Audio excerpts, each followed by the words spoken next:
Hello, welcome to another episode of the Clare Valley Podcast, keeping you informed on the latest council news, upcoming projects, local events and hidden gems in the Clare and Gilbert Valleys council area. I'm your host, Annabelle Homer. In this episode, we'll take a look at the role of peak bodies, the community groups who drive change, pitch for projects, apply for grants, make stuff happen in your town to boost community morale and tourism.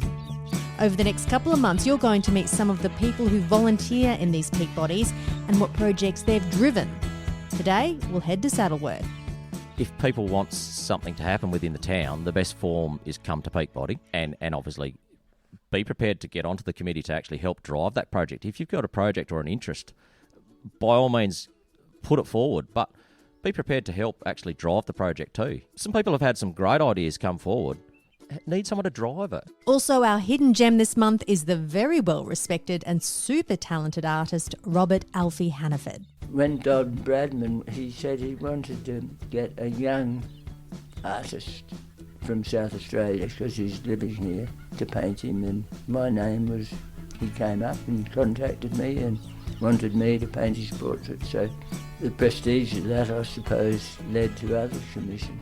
But first, let's check in on the latest council news coming out of the Clare and Gilbert Valleys Council headquarters. I caught up with CEO Dr. Helen Macdonald, where the tenure of the Riesling Trail is up for discussion. Yes, the state government approached council administration 12 months ago, but then went away and have come back more recently with a proposal for council to lease a major part of the Riesling Trail from Barinya to the northern side of Auburn, where the trail crosses the Horrocks Highway. And there's some 111 parcels of land in that whole trail, length of the trail.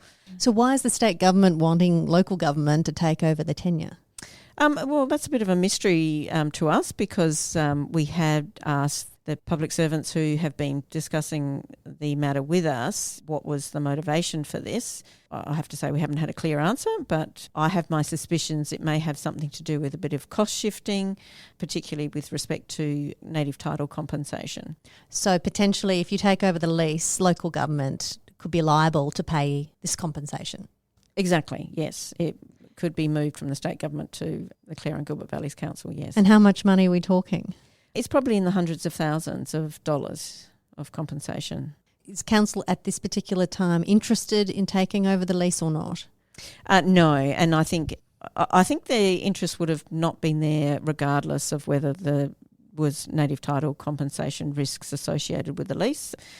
I think the general view of councillors that while it's an asset for the district, it's not and has never been the responsibility of the Clare and Gilbert Valleys Council. It was a project that was initiated by members of the local community who have since been responsible for looking after and maintaining that trail, working closely obviously with the state government, in particular the Department of Infrastructure and Transport and Crown Lands. If you did take over the lease, you would still have to deal with the state government over any major developments on the Riesling Trail. That's my understanding, yes, is that essentially it's introducing another party or a third party into the chain of communication between the Riesling Trail Committee and the state government. So it only seems to be a mechanism for delaying decisions, really. The introduction of impounded dog fees for the Clare and Gilbert Valleys area. What's involved in this process? Well, this was actually suggested by one of our elected members in a recent meeting that council doesn't have any fees for impounding its dogs or when we collect a dog that's either wandering or for attack or whatever, and we have to keep it in the pound. It's done so at the cost of all other ratepayers, which seems a little unfair that should occur. And so administration was instructed to go away and do some investigation about fees. So obviously we did a bit of a survey of other councils to see how other councils managed it. And so council then decided last night that it would introduce fees for impounding dogs. So there'd be an upfront charge of $60 per dog if a dog had to go into the pound, and then a daily charge of $20 for every day that the dog needed to be in the pound. And basically, if they also added on to the resolution that if people don't pay these fees, then that would turn into an expiation notice. Is there an issue in the Clare and Gilbert Valleys area when it comes to dogs and impounding dogs? It's not significant, but certainly we have had dogs who are long-term residents of the pound or regular residents as well. And so it's partly another mechanism to encourage owners to better manage and control their dogs. You know, from time to time we have a few little dogs that escape their owners and they end up in the office for an hour or two and generally entertain staff. And for those kinds of situations, we won't be charging. So it's repeat offenders, really? Exactly. Okay. It's those that really aren't managing their dogs appropriately. The new impounded dog fees will come into force in the new financial year. Community land management plans. We were introduced to these plans during the discussions of the Catford Gardens and the lease of the Clare Caravan Park. There's moves now to renew some of these plans? Yes, well, actually all of them need to be reviewed and updated, all 104 or something of them. There's a large number. That's how much community land that council has. Obviously it's a staged process by administration to update these very outdated plans. There was a raft of them introduced at the last council meeting, and there's several of them which have major changes. So if in the update process there's no significant changes, then it's just an update and they will be placed on the website and so that people can see them. But where there is significant changes to the community land management plan, then we need to go out for community consultations. So, for example, the Clare Caravan Park is one of those, as does the Maynard Reserve and Dog Park. That's changed. It's so old, I think there's no longer a swimming pool there. This is how out of date they are. Community land management plans have in recent times got one or two councils into strife because the plan has been outdated with work that the councils wanted to do. I think it was Charles Sturt Council ended up in court because of work they'd done which was not covered by the community land management plan. Obviously, all councils now are a little bit more wary about the community land management plans and ensuring the content of them actually are consistent with what the community expects or how council anticipates maintaining that. Major projects. We're coming to the end of the current financial year. Are all the major projects on track? Yes, pretty much. I think everything that council said that it would get done this financial year will be done, assuming that we don't have too much bad weather for the next few weeks. One of the projects that will run over into July is the Riverton footpath. We're doing some work in the main street there, which will take a little bit longer. There's been a few delays just because of weather. We've had a state election, we've had a federal election, and we're going for a trifecta this year with now the local government elections happening at the end of the year. What's the process involved with that, just briefly? Well, here at a local level. Yeah, at the local level. Well, council will go into caretaker mode at the very beginning of September. And obviously we'd love people to start thinking about putting their hand up to be a councillor. And we encourage them, if they are thinking about it, to attend a council meeting just so they have a sense of what they might be getting themselves in for. How many positions are up for election on council? Clare and Gilbert Valley Council has 9 councillors and a mayor. So all positions will be open. Some current elected members that have no intention of standing again. There's others that I'm sure will be standing again. So generally what happens is that you'll get a mix of some that have served for many councils before, and we'll get some new ones as well, I'm sure. Have you had any interest, people coming up to you saying they're interested in running? Oh, yes, I have. I've had people tell me that they're going to run for mayor. I haven't had anybody say that they're thinking about standing for council. I often suggest that people should put their hand up and run for council, especially if they show a great deal of interest or have a lot to say. You know, I suggest, well, you can actually get in there and make a change if you are interested. Do councillors get paid? Yes, they do. It's set by the state government and it's dependent on the size of the council. So elected members in this particular area, how much do they get paid? It's like a stipend. I think it's about $14,000. Dr. Helen Macdonald, Chief Executive of the Clare and Gilbert Valleys Council. Do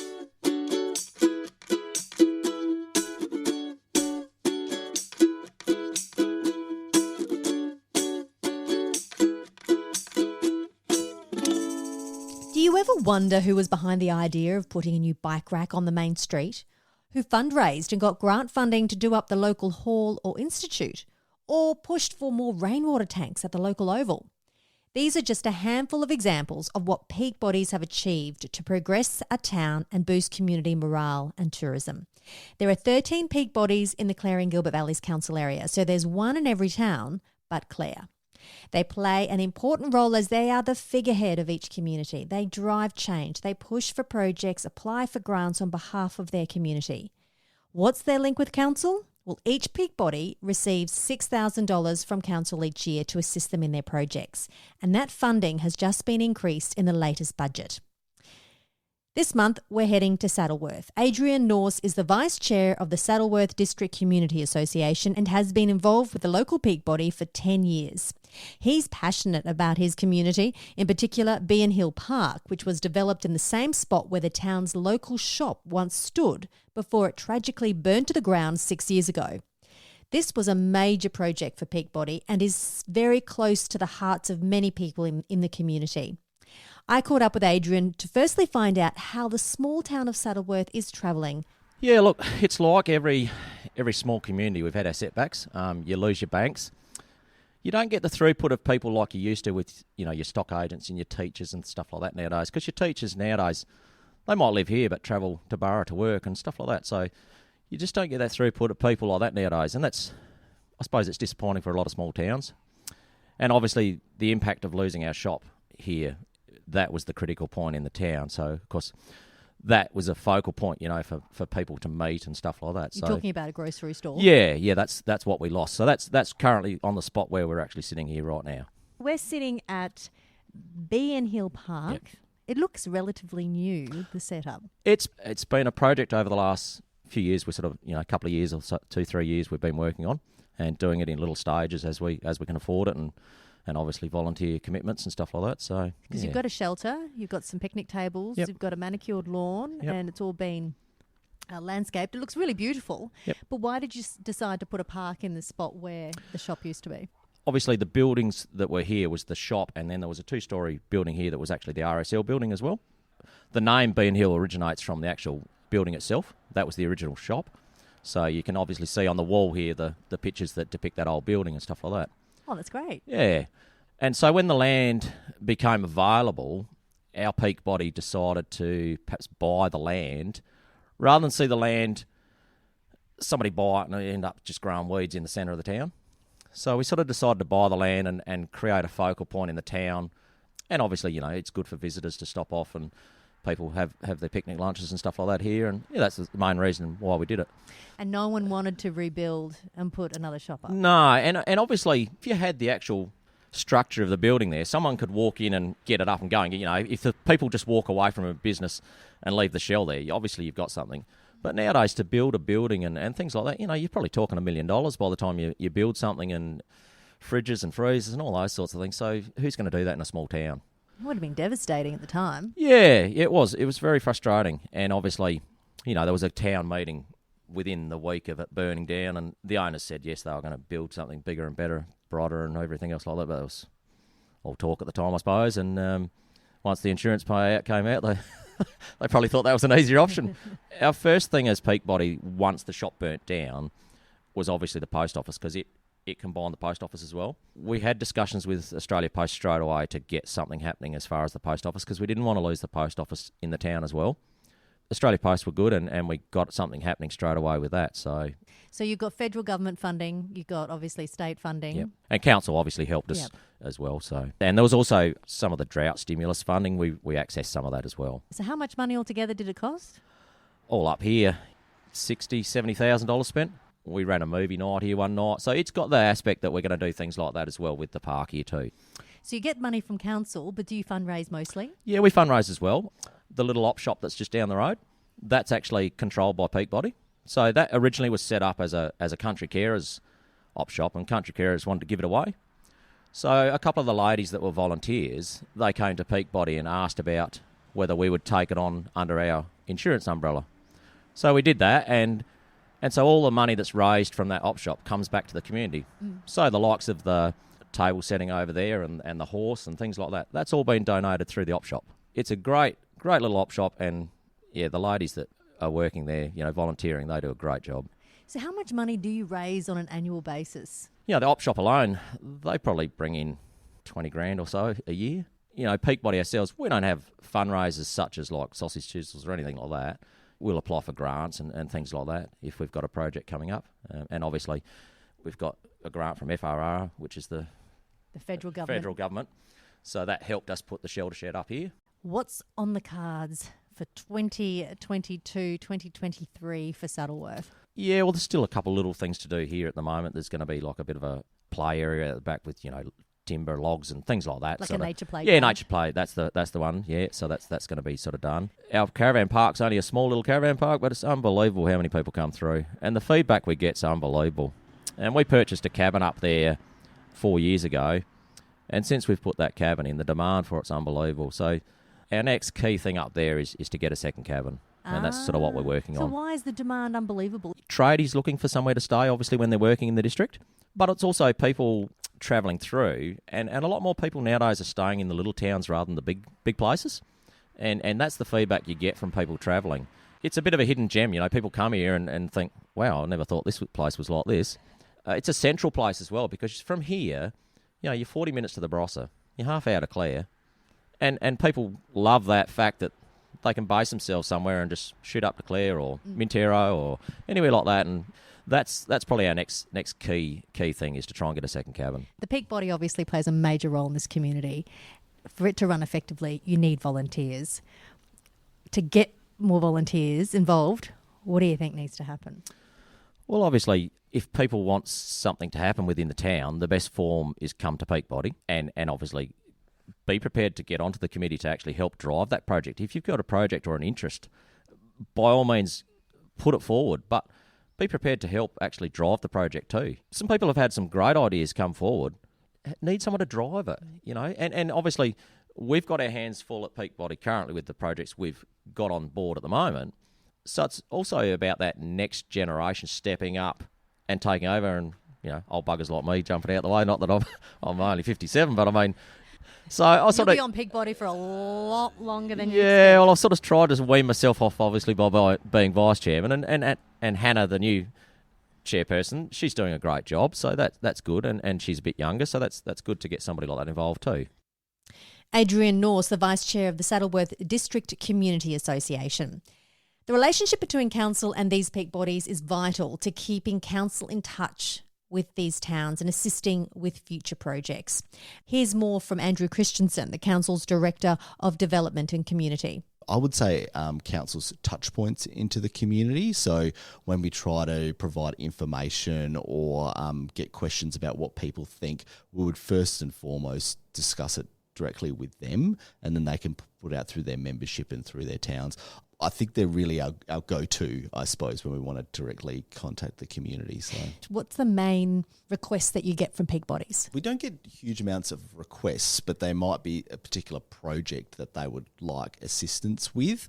For example, in terms of they want to know about grants and how to apply for them and how to do that, and that's something Judy would be involved in. The main grant that council rolls out is the Community Asset Grant, which is actually being released next month. So there's a little bit of a plug for people to be aware.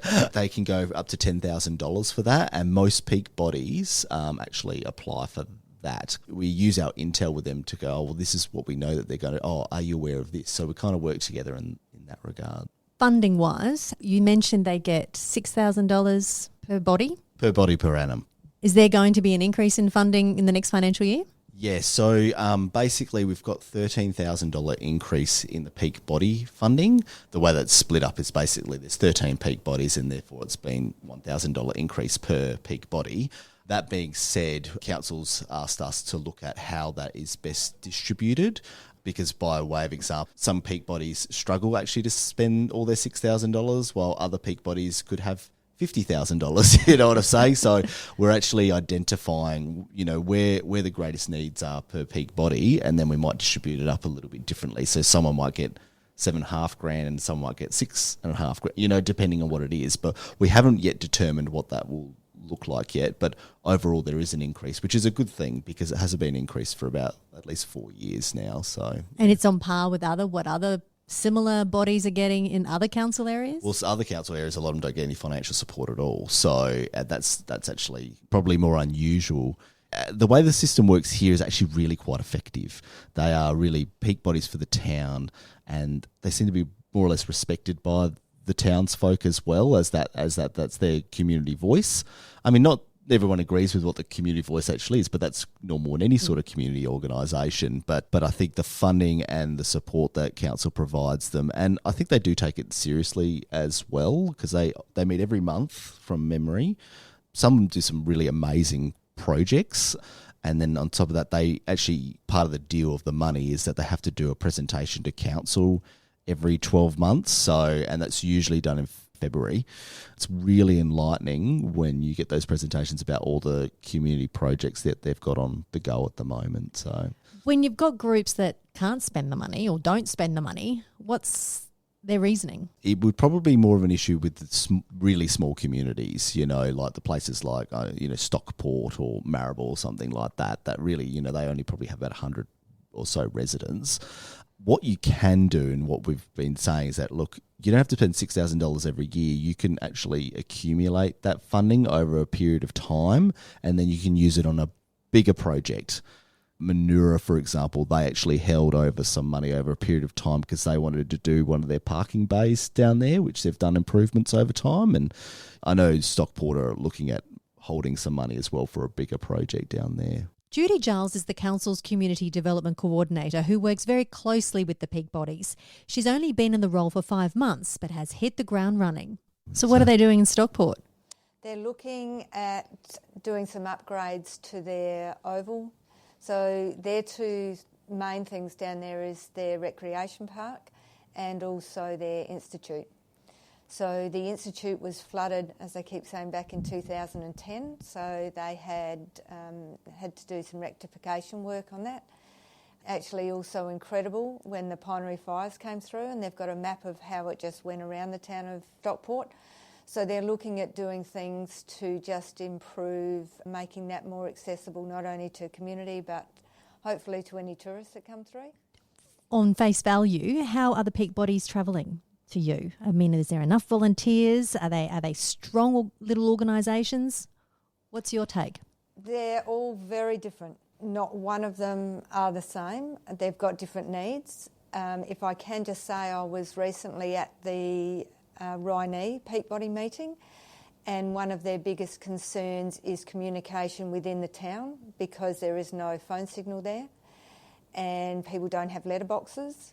And they had a number of people who were on the peak body leave, and they can't get to the new people quickly or effectively to see if they would be interested in joining. So I'm working with them to help with their communication strategies.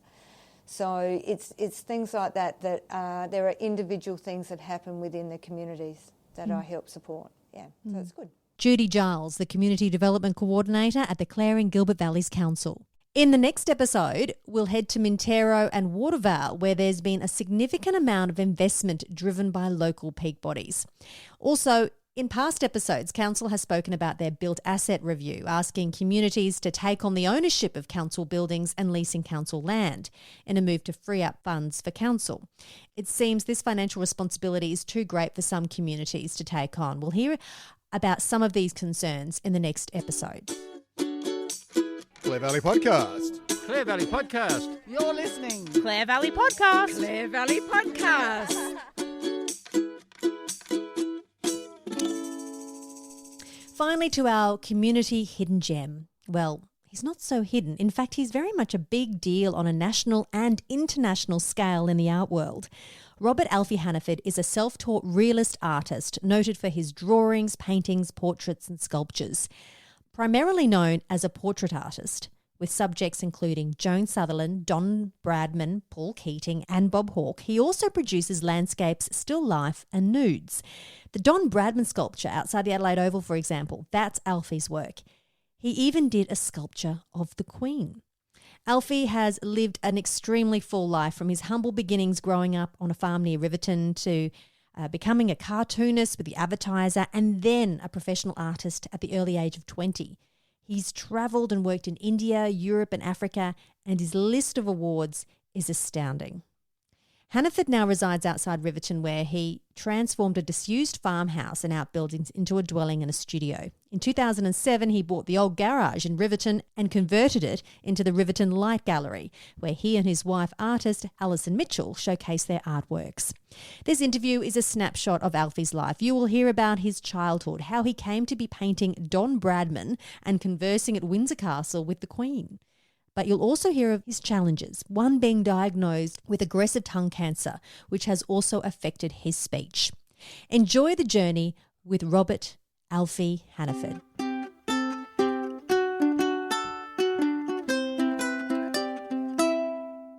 Can I ask you why Alfie? Alfie is a nickname I've had since I was 4 years old, and my uncle, my mother's brother, used to call me Alfie Obbs from a radio program in the 40s called Mrs. Obbs. It was a program. It was a bit like Dad and Dave, one of those old-fashioned radio programs. Alfie was the mischievous lad in this program, and he used to call me Alfie Obbs, the Crow, for some reason. And I think it was because I had black hair down over my face. And it stuck. And when I went to school, my teachers and everybody called me Alfie, and even my parents. Congratulations, firstly, on being a finalist in this year's Archibald Prize.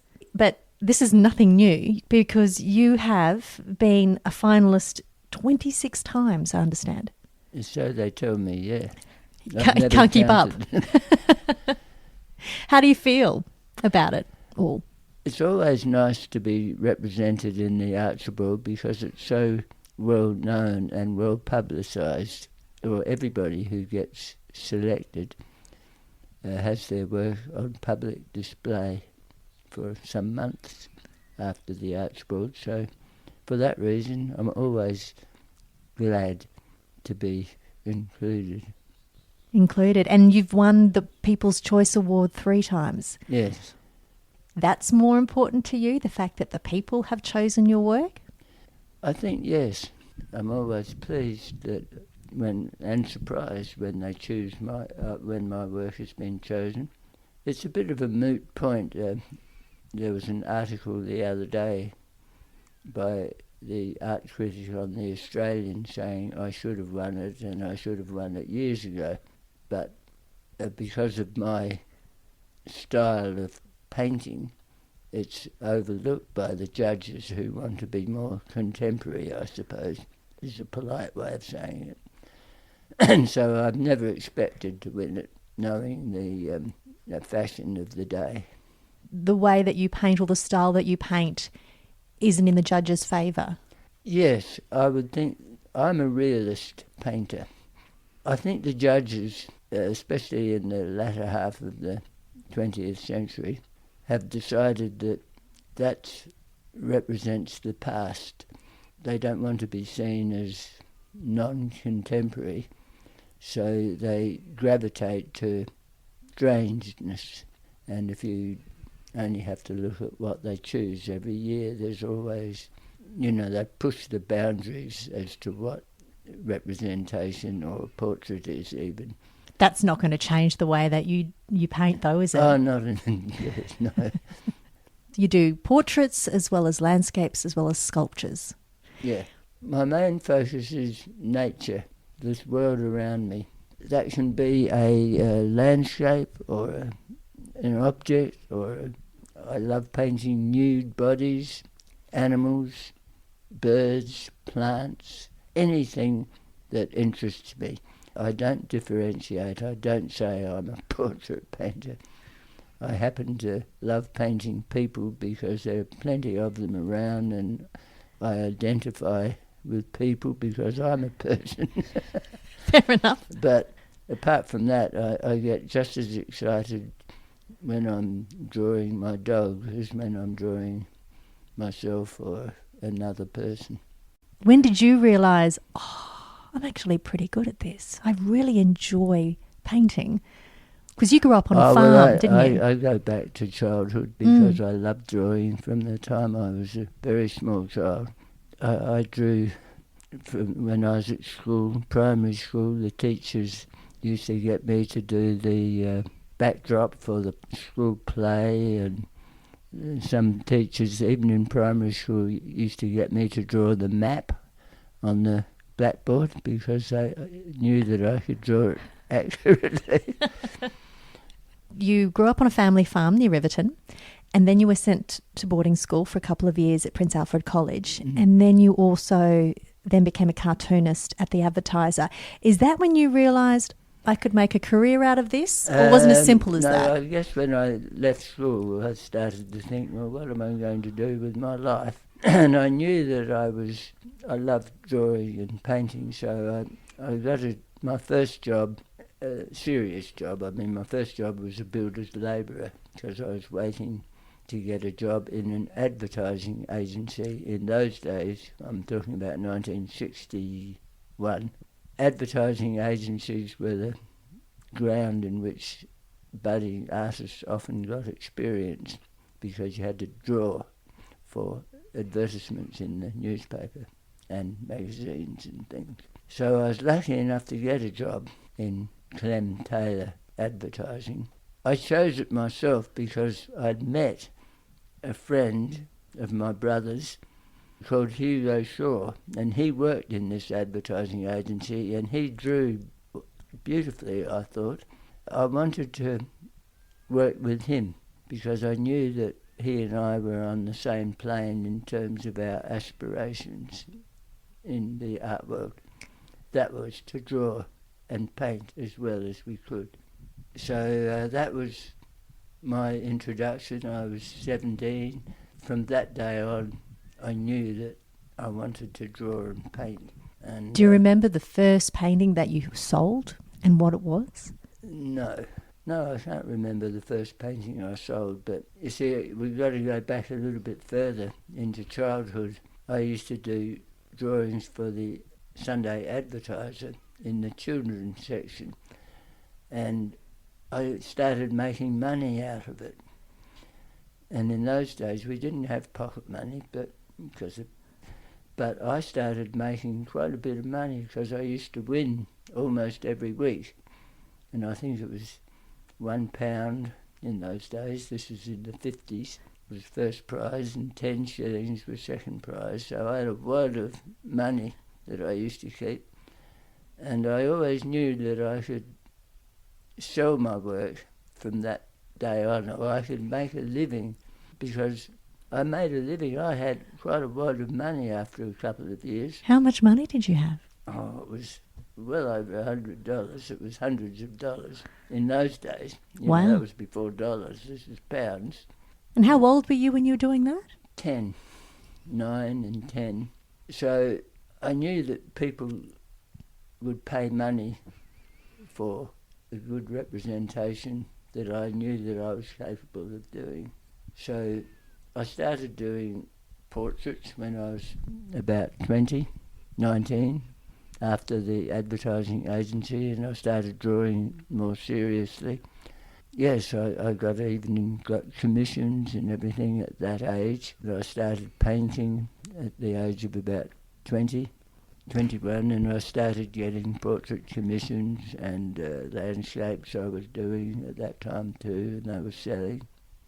You've painted some big names over the years, huge names. Paul Keating, Jane Sutherland, Tim Flannery, Bob Hawke, Don Bradman. The list goes on and on. What other high-profile people have you painted or sculptured over the years? Well, I've painted a few prime ministers and important people. You mentioned Don Bradman, Jane Sutherland. They happened when I was in my 20s, So I got off to a pretty good start when I mentioned that I'd painted Don Bradman or Joan Sutherland. And how did they find out about you? You must have gained some serious momentum quite quickly. Well, that's true. As I mentioned, I started doing portraits as soon as I started painting seriously at the age of about 20. I worked at the Advertiser, age 19, as a cartoonist, and I got a job to paint one of the directors of the Advertiser. So that started, and word got around, and I started getting portrait commissions from the university and everything at age 20, 21, 22. When Don Bradman, he said he wanted to get a young artist from South Australia, because he's living here, to paint him, and my name was, he came up and contacted me and wanted me to paint his portrait. So the prestige of that, I suppose, led to other commissions. How did you feel about that Don Bradman contacted you and chose you? I didn't feel anything. To me, that was just like anybody. If I was asked to paint the Queen, oddly enough, I did get that. I know. Later on. Yes. But it would have been the same. Everybody is the same to me, whether they're so-called important. They're all human beings, and we're all the same underneath, so to speak. And indeed, when I did meet the Queen recently to do her sculpture, it was just like meeting another elderly lady, and she was lovely, and I wasn't the slightest bit nervous, and I never have been when I've been in the company of so-called important people. And of course, they're no more important than anybody else. So you flew to London, and she sat for you for how many sittings? I only had one. Only one sitting? Yes. Is that normal, just for one sitting? No, it wasn't. I wasn't. When I was asked to do the sculpture, they contacted Buckingham Palace, and the message came back that the Queen doesn't do sittings anymore. She was elderly. She was about 93 then. And but I'd be welcome to go to the garden party and observe her. And I let them know that I don't work that way. I work from life. And I thought, well, that's the end of it. I wasn't going to go off and all the way to London just to watch her at a garden party. So 6 months later, through the South Australian attaché, they let him know that I could have a 15-minute sitting with Her Majesty. So on the strength of that, Alison and I flew off to London. The sitting was to be at Windsor Castle. So we went there, and we had more than half an hour, as it turned out, but it was rigorous for an old lady. She had to stand and turn, and because I had to draw it from every angle for a sculpture. It was really quite interesting. Do you talk to your subjects while you paint? Yes, usually. So what did you talk about? She asked me where I came from in her polite way, and a little bit like that, and I asked her if she remembered William Dargie painting her portrait. I knew Dargie, you see. And she said, oh yes, as a matter of fact, I'm wearing the same brooch that I had on for that portrait. And indeed, there was a wattle brooch. So she had obviously thought, Australian artist, I'll wear it. And she remembered Dargie very well, and we chatted about that for a while. Did you feel an intense pressure, the fact that you only had a half-hour sitting with her when you usually have more than one? I mean, to get it right. No, I didn't. No. I was grateful that she was very compliant. For instance, I asked if she'd take her hat off, because I actually chose the dress. They brought out 3 dresses, and I chose the one that I thought would be easiest to see for sculpture. And I asked her to wear a hat and a handbag, because I wanted her in that normal, usual uniform she wears. Then I asked her to take her hat off, because I wanted to draw her without a hat. And the lady in waiting said, oh no, she can't do that. We've just spent an hour doing her hair for this. Anyway, I kept on drawing, and a few minutes later, she took her hat off, fluffed her hair up, and, so she was very compliant. Good sport. Yeah, she was. So once you finished and it was shown to the Queen, the finished product, did you receive any feedback from her? Well, only on we did a Zoom with the presentation. I presented her with a maquette, and she said, "Oh, nice to see you again." So that's the only feedback I've had. What an honour, But I though. did hear that through the attaché that he gave the Queen and the Duke my book. He claims that's what swayed her to allow me to have a sitting, because the Duke particularly was interested in art, and he was painting himself. He was still alive then, of course. This was just a couple of years ago. So it was his interest in art, I think, that swayed her to have the sitting. You had some influential mentors, and you talked about them briefly in the early days, but you had some influential mentors along the way. Hans Heissen is one of them, and Ivor Heel. So even though you were self-taught, how influential were those mentors in your journey? Well, they were very important to me. I was brought up on a farm, and in a non-artistic family, I must say, in terms of art, we had no paintings or anything in the house, but my mother was very keen craftswoman, and she encouraged my drawing. But the only artist I'd ever heard of was Hans Heissen, because he was so well known. His prints were around in the 50s when I was growing up, and down the track I met him, and he was an old man by then, but it was such a inspiration to me to meet him and show him my work, and he encouraged me. So that was terribly important, because I think he's a wonderful man and artist. And at about the same time I met Ivor Hill, who was 20 or 30 years younger than Heissen. He was more of a mentor to me, because he allowed me to take my work down to him, and he offered his comments on it over the last 30 years of his life. So that was really important to me, because he was a man whose work I respected, and he had terrific knowledge of the tradition that I was interested in painting from life. So I learned a lot from him, and I know that it was his inspiration that carried me through my early years. Well, you sculptured the Nadgery Woman and Child on the main street of Riverton here. So you've had quite a relationship with the First Nations people. Why is that so important to you? Well, as I mentioned, I was brought up on a farm here, and, there were no Aboriginal people around when I was a kid. And I remember one day driving in with my grandfather, and he's told me that he can remember when he was a kid, where we were driving, he said he remembered some Aborigines camping in that riverbed. And it's not far from here. I was fascinated to think I must have been a child of about 6 or 8, and it dawned on me that Aboriginal people lived here before us. That fascinated me, and has ever since.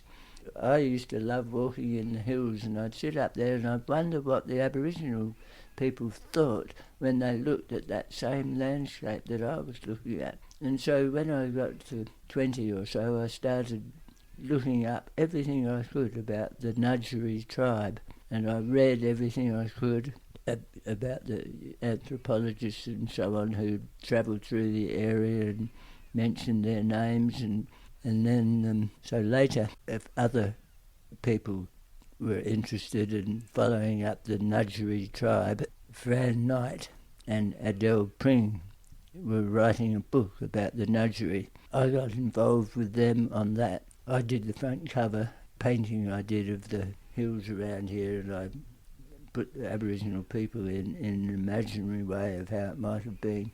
Aboriginal culture has fascinated me ever since. So the way they lived their lives, close contact with nature, which was right up my alley because I felt that closeness to nature. So everything to do with their culture I wanted to find out, and later I met more Aboriginal people, and I've painted quite a number and drawn them, and I've travelled through. I went up to Nepabunna, up in the North Flinders, up to Central Australia and Western Australia, working for Big Art, who had an interest in Aboriginal culture as well. And you've just done a portrait of Lowicha O'Donoghue? Yes, I painted her for the National Portrait Gallery. She's been a great friend ever since. She came up for the opening of the Nudgery sculpture.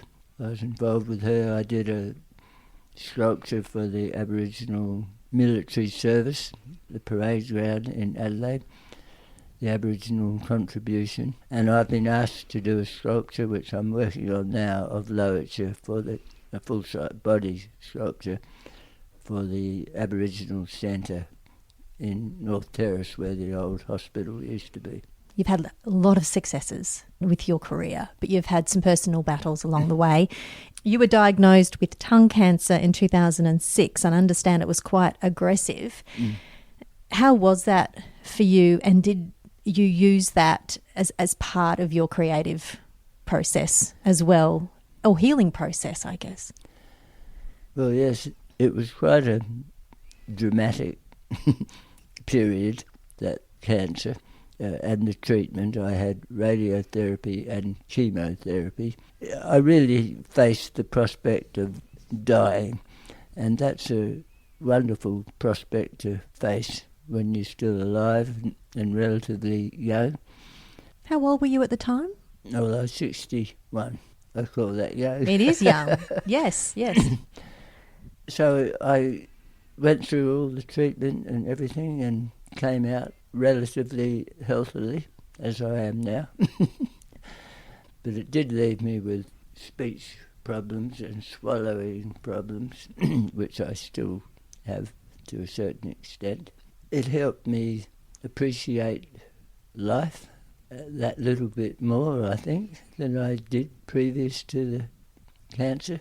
It has affected the visual apparatus, so to speak, as a result of the chemotherapy and the radiotherapy particularly. My carotid arteries were compromised, and they have given me some problems with blood flow to the brain, and that has affected me somewhat. So your vision? Yeah, my visual cortex, which is on the right side of the back of the brain. So what impact is it blurry? So it or affects the left side of your vision. So how have you got around that? With some difficulty, but I have got around it, and life itself, you appreciate your vision that little bit extra afterwards. I've coped with it by using a mirror a lot more, although I used to use a mirror a lot to help me get that objective vision previous to the cancer. I can see on the left side by looking directly at it, so... How did you come across that technique? Did someone give you that advice? Or No, I've always mucked around with my eyes before my cancer anyway, looking upside down at things to get that objectivity. And in the mirror, I don't know if you've ever noticed, if you look at someone you know well in a mirror, they look a bit different. Have you noticed that? No, but I will do that. Well, I've found it very helpful painting portraits to look at the person I'm painting in a mirror, as well as because the eyes get used to normal vision, and if you look upside down or in reverse, everything is changed and you see things that you overlook because your usual vision is taken for granted. I mean, if you look at the landscape upside down, say through your legs at the sunset, you'll notice the colours are so much more interesting because it's a reverse of the normal vision and you see it more objectively. And I call that seeing. That's what one strives for when you're painting, that fresh vision as if you've never seen it before. And the reverse image does that for you to a certain extent. In 2007, you did a self-portrait following your radiation and chemotherapy. Yes. How difficult was that to do, or was it difficult? Because self-portraits in itself would be... No, that was when I had the tube. I had Yes. to feed, because of my swallowing problems, I had to feed through a tube into my stomach. Yeah, I was just coming out of the treatment, and I'd come out here, and I did it in the studio. It was my recovery, I suppose. I started to want to experience life again after treatment. Just came out here and stood in front of the mirror and thought, let's go. And I started painting, and I've been painting ever since. And doing self-portraits, is there an added difficulty for that, because there's the objectivity and subjectivity that you're looking for? Indeed, it's a wonderful way of concentrating on the elements of painting. You know, that objectivity, subjectivity, nebulous line. It's a difficult one to traverse, and I've been talking about looking in a mirror upside down. I'm always experimenting with my visual apparatus, so to speak. With a self-portrait, you can do that because you don't have to worry about the sitter, how he's feeling or anything. You can do it in your own time and spend as long as you like. So that's why I like painting self-portraits. Are you cancer-free now? Yes, I'm cancer-free. I'm very happy to be still able to work and live my life. Alfie, what is the end game for you? Do you think you've reached the pinnacle of your career? Have you reached all your expectations? Or is there something else that you would love to create or paint? That's an interesting question. The end game. Look, I've always been interested, ever since I can remember, in what life was all about. And painting, in a way, has helped me in that respect. It puts you in touch in a way that's hard to find any other way, I think.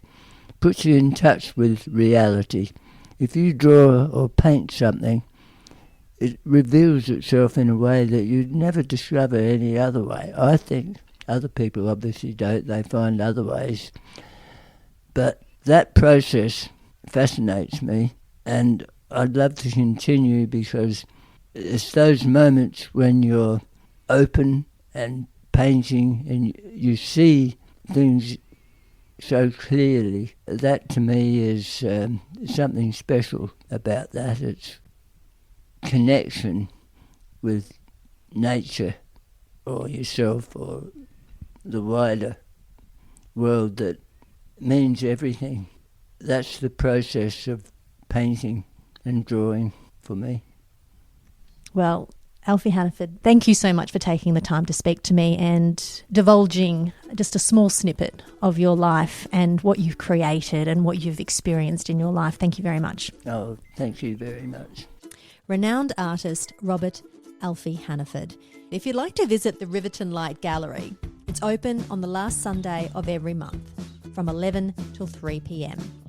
That's it for another episode of the Clare Valley Podcast. Hope you enjoyed this episode. Let me know if there are any issues or hidden gems you'd like to hear featured in the future.